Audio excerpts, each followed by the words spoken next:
As of September 2018, the national debt of the United States surpassed $21.4 trillion, while the budget deficit is at its highest number since 2012. And even though there are a lot of unwarranted claims and misconceptions pinned to this topic, many are concerned that the national debt is reaching unsustainable levels.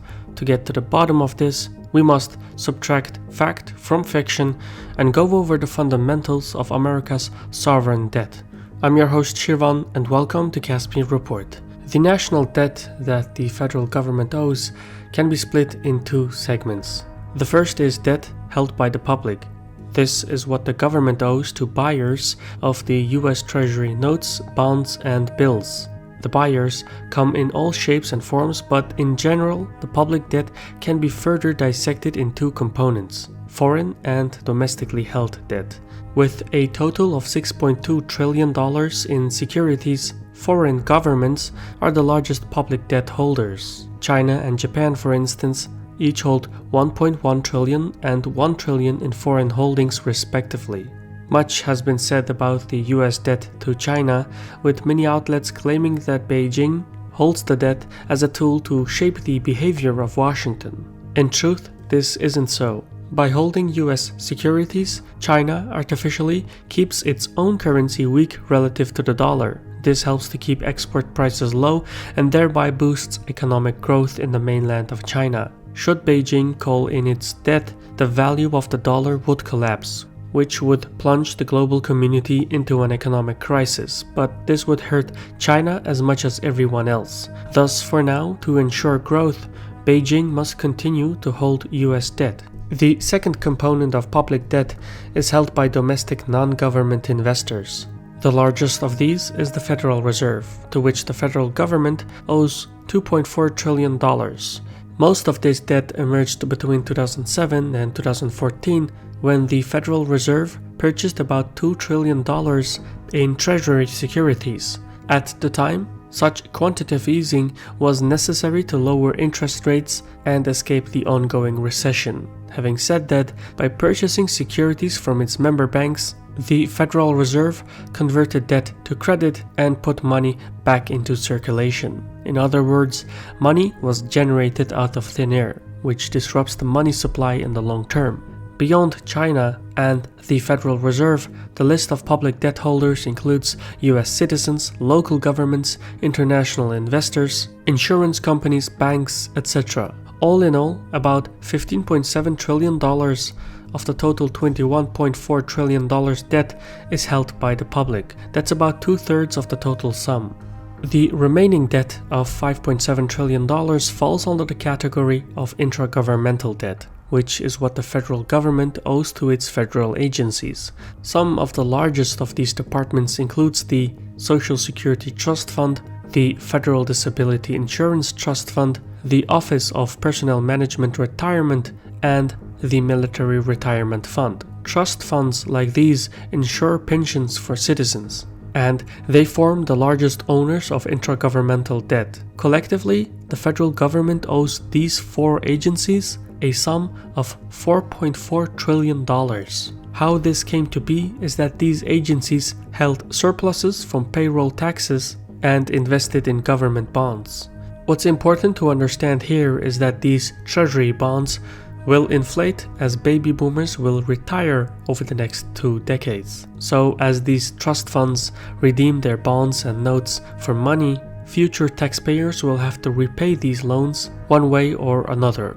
Clearly, these numbers are so large that it's difficult to imagine the implications. So, to put it into perspective, $21.4 trillion of debt divided by 325 million Americans results in $65,000 of debt for every citizen. That is more money than the average person produces in a year. To pay off this debt, the federal government pays billions of dollars on interest payments each year. For the fiscal year 2018, the sum was $310 billion, which accounts for 7.4% of the budget. However, whenever the government spends more than it receives in tax revenues, it adds to the national debt. Such budget deficits have become an addiction to politicians and their voters. What happens as a result is that the government expands the money supply and either cuts taxes or increases spending. Such fiscal policies provide businesses and consumers with additional capital to spend, which briefly boosts economic growth. For example, as the government spends money on healthcare, defense, infrastructure, etc., private firms hire employees. In turn, the employees spend their subsidized wages on groceries, clothing, etc. All this activity boosts the overall economy.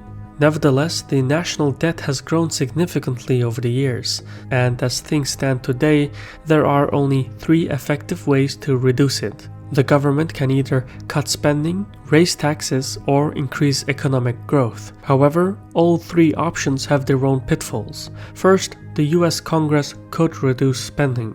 However, since government spending is a component of the GDP, less spending would also slow down economic growth. In turn, this would lead to lower revenues and a larger budget deficit. As such, the most cost-effective way to reduce spending is to focus on areas that do not generate much employment. For instance, public infrastructure and education generate the most jobs per dollar and could therefore be prioritized. The second option, raising taxes, must also be carefully managed, as it could discourage growth for industries that pay higher taxes. According to the Laffer curve theory, the threshold for corporate tax sits at 50%. Beyond that level, additional revenues will yield in lower earnings than before because it takes away business incentives. Moreover, many of the multinational firms have influential lobbying groups in Washington who can wreak havoc on the careers of politicians. So raising corporate tax or income tax is as good as political suicide.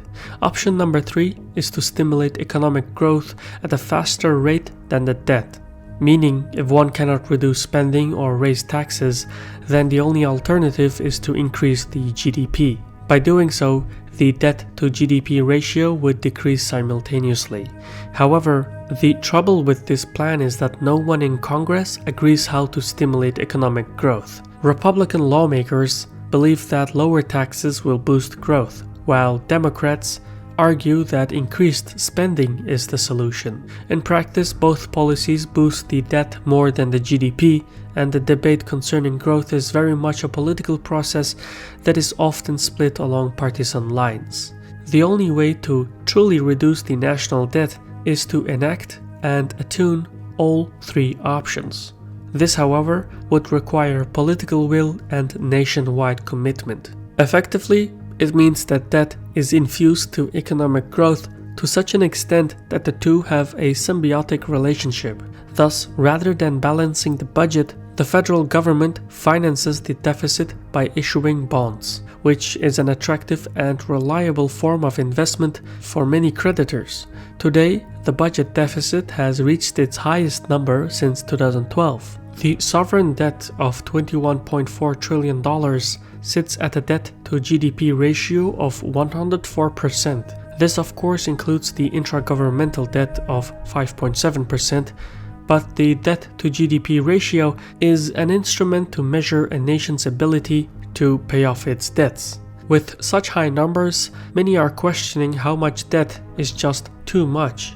The short answer is that there is no consensus. The World Bank says that the tipping point of debt-to-GDP ratio sits at 77%, while others argue that it sits at 90% of GDP. Whichever threshold is true, the United States is well beyond both points. One of the reasons why many creditors remain confident in the federal government is because many economic advisors detract the intragovernmental debt, which lowers the public debt to GDP ratio to 75.5%. It's misleading, but it reassures creditors that the US government has the economic power to repay them. If this was any other country, it would have collapsed under the weight of pressure. Having said that, even if the American tolerance for debt is unusually high, financing deficits is not an everlasting policy. Creditors, although confident now, will not tolerate a national debt without end. As the debt-to-GDP ratio increases, debt holders will carry greater risks and will therefore demand larger interest payments. This in turn will put pressure on the money supply and the dollar because the value of the currency is fixed to the value of the US bonds. As the dollar depreciates in value, the financial activity enters a vicious cycle. Bond repayments become less valuable. The demand for bonds decreases, the currency declines in value, which makes imports more expensive. This is basically how inflation inflates. Usually, in such situations, the Federal Reserve sells securities to its member banks to raise interest rates and breaks the cycle. However, this act also hurts growth. Ultimately, what this sequence of events illustrates is that debt is so ingrained into the economy that it's unlikely to be paid off in the foreseeable future. Yet, it wasn't always like this. So how did the government accumulate so much debt? This and more we will explain in the next episode. For now, this was a Caspian report by me, Shirvan. Credit goes to our Patreon community for giving us the means to produce content like this. If you want to learn more about our crowdfunding, or if you want to gain access to perks like PDF files, references, sources, or even early access, visit patreon.com/CaspianReport. There's also a link to PayPal below. Either way, all the funds help to ensure that our channel remains financially independent. In any case, thank you for your time and Sahol.